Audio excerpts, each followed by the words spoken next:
Hi, folks. Don McCluskey coming at you with a special installment of the McNews. Hang on a minute. Oops. Okay. Anyway, this is an extension of last night's McNews when... Alright, yes, I was a little tipsy, okay, when I shot the McNews last night, and I probably should not film the McNews when I've been drinking, because, to be honest, it puts me in a bad mood. But I think when you marry somebody, you make a commitment to them. And when your wife is out on girls' night out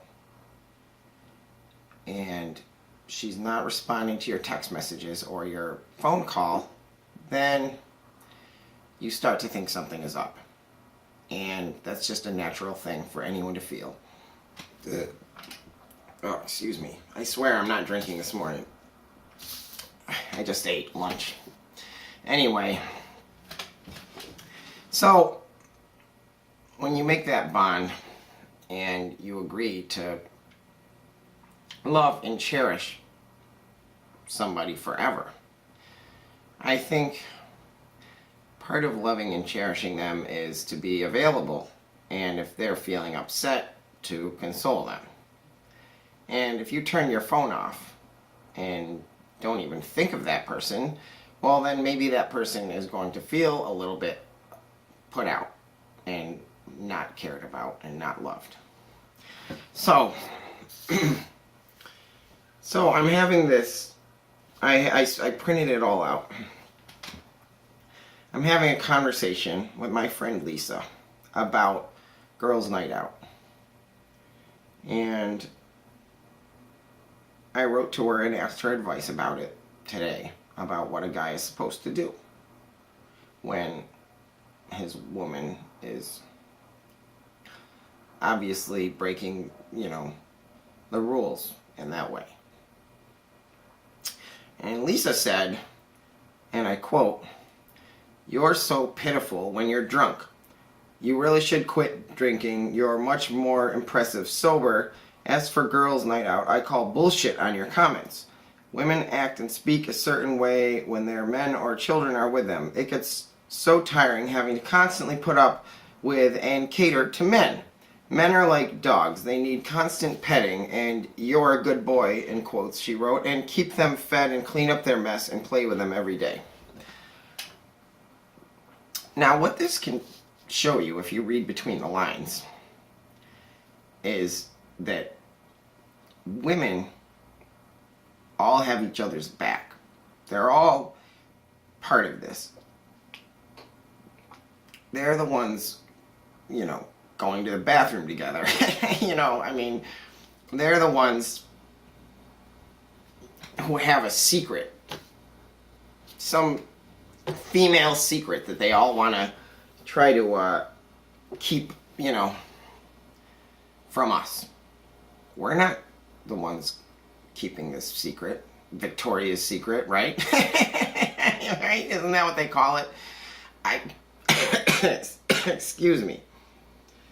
Anyway, then Lisa said that I'm full of shit. That the man should be the head of the house, but no, you can't tell her what to do and when to be somewhere. By God, you're an ass when you're drunk. Leave her alone. Okay, and then she says something about how women go quilting or crafting or doing something with their families while they're doing girls' night. She was not quilting and crafting. She was out at a bar. Bars close at 2. What was she doing from 2 to 5? Yeah, she was not quilting or crafting. I don't know what she was doing. She was talking, allegedly, with her girls and having such a good time that she dragged herself in at 5 a.m. And I had been up all night, very upset, wondering where my wife is. This is, absolutely not normal for her or for any wife, really.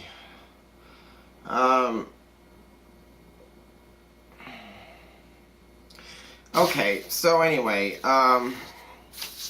what I said to Lisa was, I think there's two kinds of cheating. There's cheating in your body and there's cheating in your heart. When people get married, I think they agree not to do either one. Excuse me. Yes, I smoked real cigarettes last night. That's how stressed out I was. I went to the store and I bought a pack. And, I mean, I'm still going to use the e-cig, but I just, geez. You know, tobacco, it's one of my vices. That's all. It's not a good vice. And I wish that I could get a class action lawsuit against the Philip Morris Company and the R.J. Reynolds Company and all the other companies that somehow decided to create candy cigarettes and pay, you know, films to put cigarettes in the movie so that it looks like a really good idea, and when you're young and you don't know any better. Anyway, okay.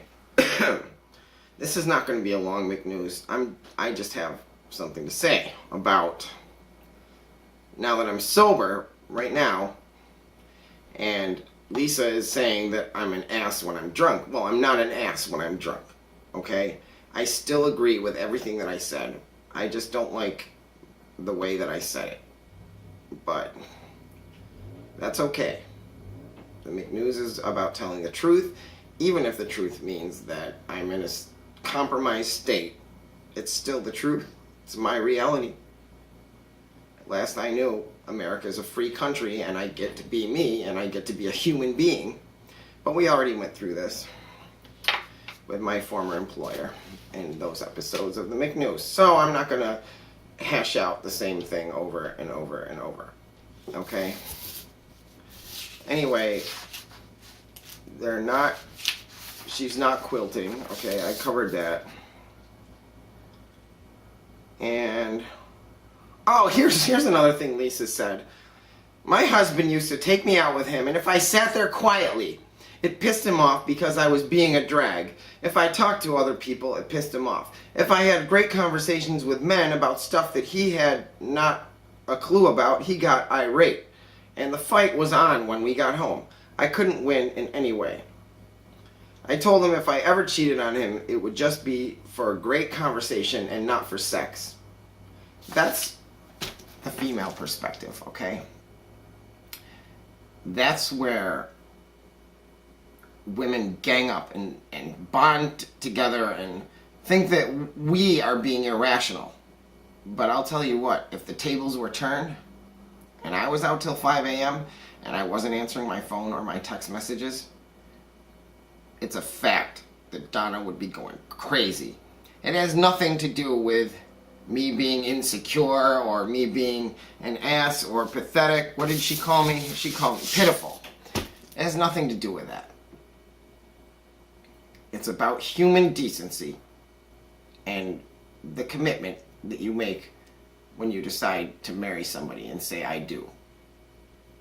That was the whole point of the McNews last night, and I still stand by that. It's still the point of the McNews right now. So, Lisa, I just want to say that I don't know what this conspiracy is. I don't know why all of you are in on it and protecting each other and trying to, you know, make me think that there's that I'm the one that's being at fault. It's just not okay for a married person to do that. Okay? It's not okay. And if I did that to her, it would not be okay. And if she did it to me, what she did, it's not okay. I love my wife. I'm not saying anything about her being a bad person. I'm not accusing her of having done anything cheating-wise. I just am saying that if I'm texting you and calling you and being ignored by you when everything is closed down in town, then I think I have a legitimate reason to be alarmed as a husband. And as a wife has a legitimate reason as well to be alarmed if her husband is doing that. But I don't do that. I would never, ever. I wouldn't do that. That's not in my character. I'm, above all, respectful and responsible to my wife. And I'm just asking for the same thing in return. And I don't think that's too much to ask when you say I do. Don McCluskey with the McNews, out.